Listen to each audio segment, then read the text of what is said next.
Can't decide which Durston one-person tent to get? Watch this video.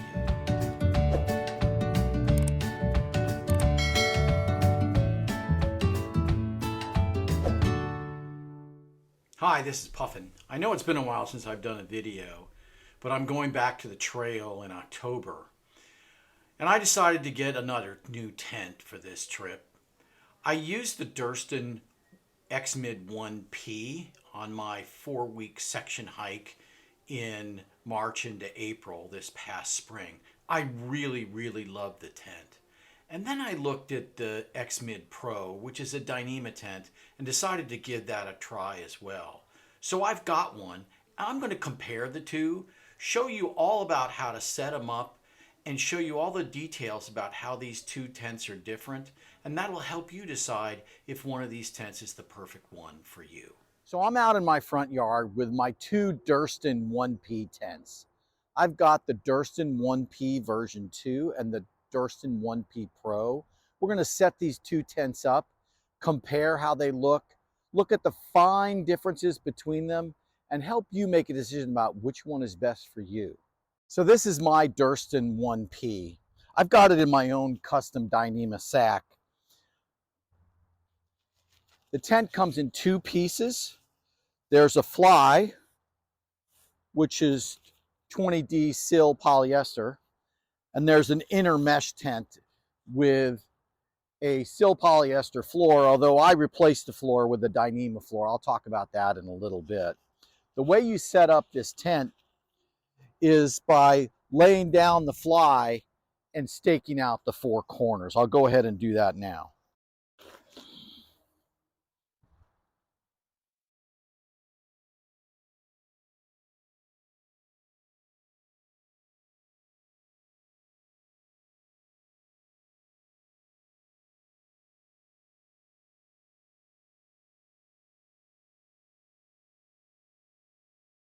So the trick to getting a good pitch with this tent is to make sure that when you put the four corners up, they're a nice square rectangle. One of the tricks that Dan Durston shows on his website is to find the center of the opposite side of the tent. So I've got the other side of the tent staked out, and then what you're going to do is put the two corners of the tent together, tension that up, and then put that down to the ground, and that's going to be where the center of this side of the tent goes. You can find the center simply like this, and then you know the center of your tent is going to go right on that line right here. So you're going to be right here, and I usually kind of just put a stake. There's a little tab here you can put a stake in, and then you can stake down this corner, and you know it's going to be really square when you get it in place.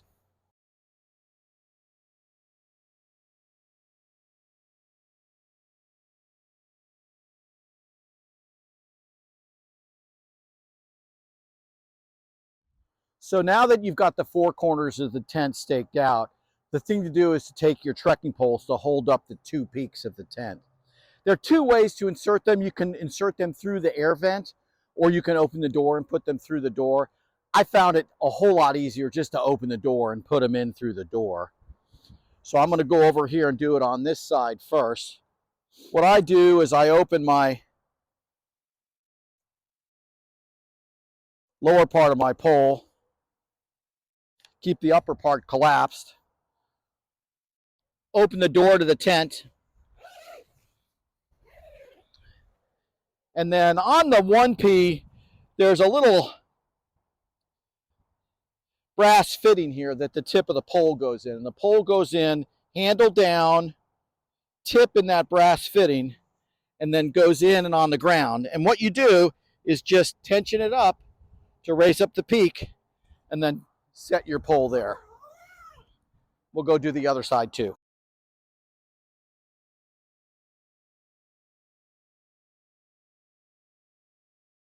So there it is. There's your basic pitch for the fly with the Durston 1P. 4 stakes, 2 poles, and the tent is up.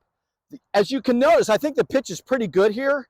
All the different angles on this tent are nice and taut. The tent is roomy, it looks pretty good. There's some optional guy lines you can put on the tent, and I've got these on here, and I find that they really help. They increase the room inside the tent, and if it's really blowing hard at night, it'll help make sure your tent stays up. So there are 3 additional stakes that I put on each side of the tent.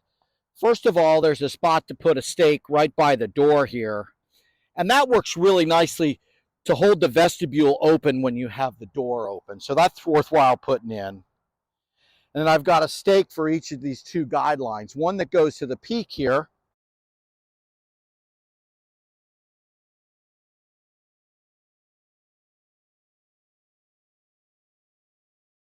and I set this line up directly in line with the diagonal peak of the tent. And there's another line that goes to the side of the tent. And putting this on helps open up the room inside of the tent. So there's your basic pitch. So now I'm ready to put this inner tent in place. I chose to replace the sill poly floor on my inner tent.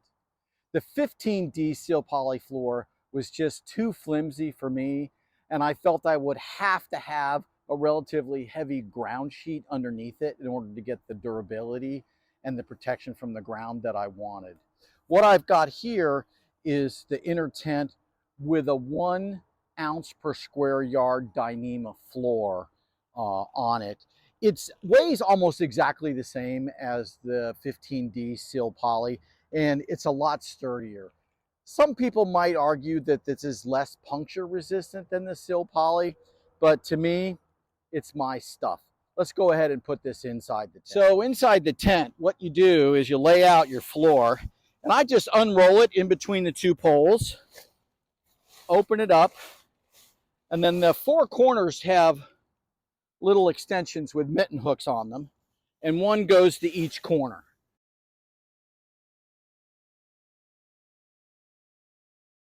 That one's snapped in place.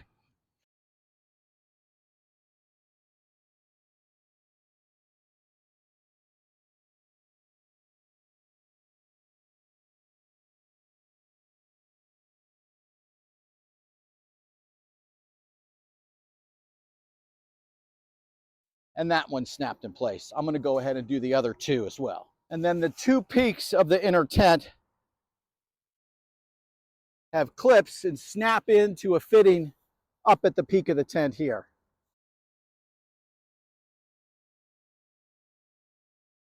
I'll do the other end here.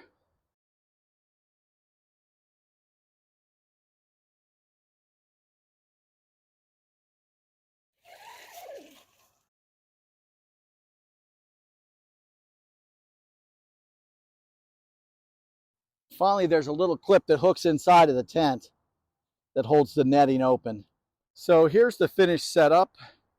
Got the outer tent with your guy lines on it. There's your inner tent. And you can go inside and you can see there's actually a good bit of room in here. The only thing I found is that the netting tends to come down on you. That's why I really think it's important to attach the clips to the side to hold the netting out. So let's set up the Pro version of the tent. This is the X-Mid 1P Pro Dyneema version of this tent. I bought this tent about a month ago, and I'm going to be taking it on the AT for a month in October, hiking down on the North Carolina and Tennessee border. I am going to use a ground cloth with this tent. The floor of the tent is 15D sealed nylon, and this will give it a little bit more protection against the ground. So the first thing I'm going to do is lay out my ground cloth in the spot where I want to be sleeping. It's a little windy, so I've actually got a couple rocks to hold it in place. This is a Tyvek sheet. And I'm just going to lay it out on the ground here. And put the rocks on the windward end of the sheet to hold it in place.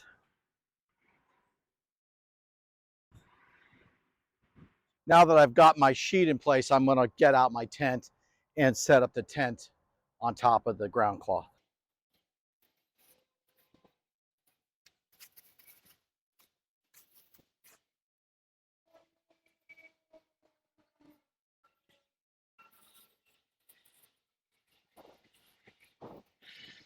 I elected to get my own stakes instead of getting the ones that come with a tent.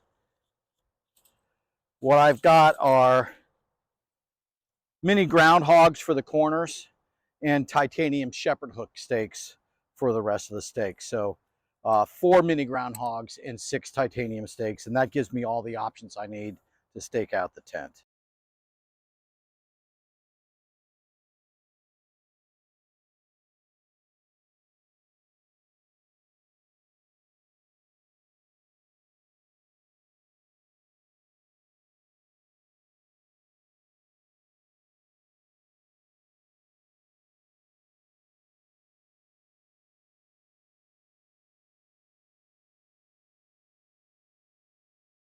All right, so I've got the 4 corners staked out here. You may be able to tell that this has actually got a slightly smaller footprint than the regular 1P. It's actually 4 inches shorter on the width and 2 inches shorter on the length. You get that room back inside the tent because it's not a double walled tent. It's actually kind of a hybrid single walled tent. We'll see when we get inside the tent.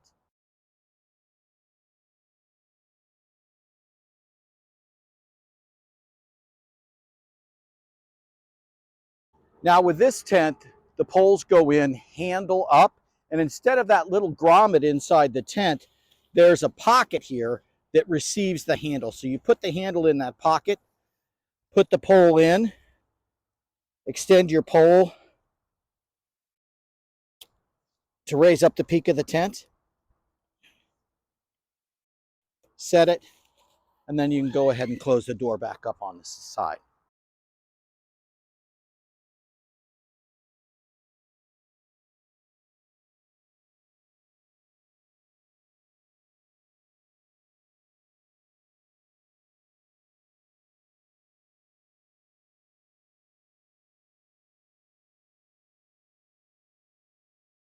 So there's your basic pitch. I'm going to go ahead and attach the stakes to the guy lines.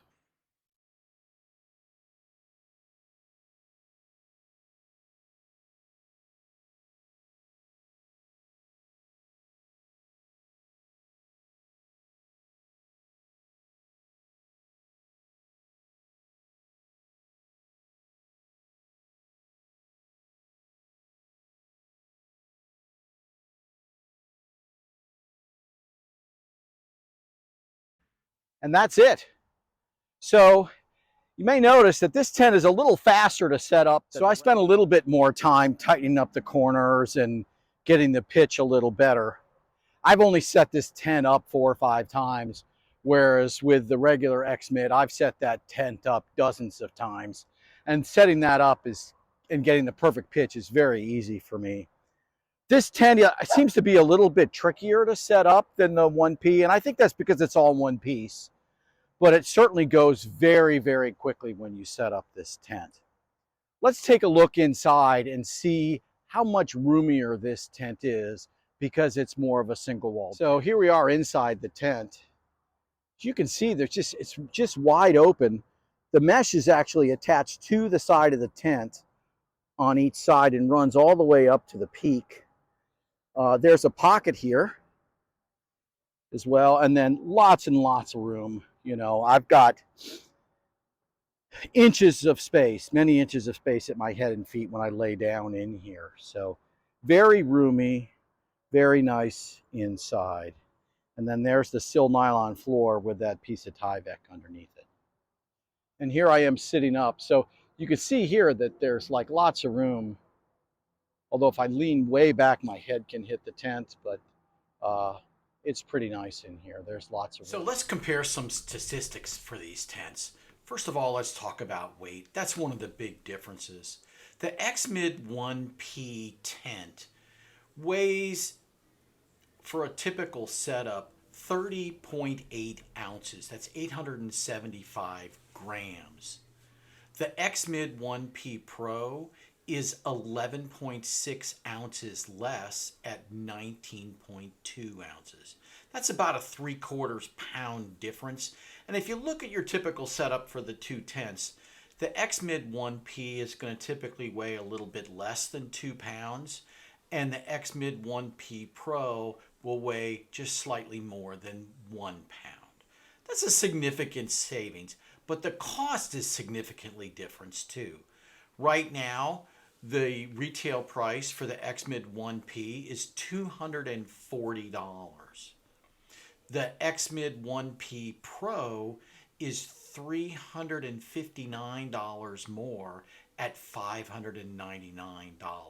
That's a big, big, big difference if you're trying to save some money. If you want to look at how much it costs per weight savings, actually, if you divide that 11.6 ounces that you save by the difference in the cost, you're actually paying about $31 for each ounce that you save. So I already mentioned the difference in the size of the footprint of the two tents. The inner tent floor area is exactly the same with the two tents. Interestingly enough, when you do the math on the floor area and the footprint, the vestibules should be larger in the X Mid 1P, but it's not listed that way. Functionally, I really don't notice a difference in the vestibule size. The pack size is a little bit less for the Pro though. It is a much smaller tent, and if you're looking to save volume in your pack, that may be one reason to spend the extra money for the Pro. Finally, the zipper is actually different on the outside of the Fly. It's a slightly larger zipper on the regular 1P tent, but the zipper on the Pro seems to be a little bit higher quality to me and seems to work very well. Interestingly enough, Dan Durston decided not to put a clip on the bottom of the door on the Pro tent. I guess he decided that the smaller zipper really does do a great job and will hold that door closed. I actually added a clip there on my own just to be sure the tent would stay together in some really heavy air. So there's a couple other little differences that are probably worthwhile mentioning as well. The magnets are slightly different. There's a larger magnet on the X Mid 1P Pro. I think it's just an improvement in functionality. And then the doors actually are somewhat different. On the X Mid 1P, the vent is to the side of the door and the peak of the door goes all the way up to the peak of the tent. On the X Mid 1P Pro, the vent goes up to the peak and the door opening stops at the vent. This functionally makes the door slightly smaller on the X Mid 1P Pro, although I haven't noticed a difference getting in and out of the tent. Finally, I'd be remiss if I didn't mention my artwork. I added my trail name and my logo to my tent. So which one of these tents is going to be right for you? Well, you have to decide. The one thing I can tell you is I really love both these tents. I intend to use the X Mid 1P for colder weather, maybe winter camping. And if I go in March again, when it's going to be really cold and rainy and maybe even snowy, I think I'm going to take that tent. But when I want to be light and fast and have a quick setup, I'm taking the X Mid 1P Pro.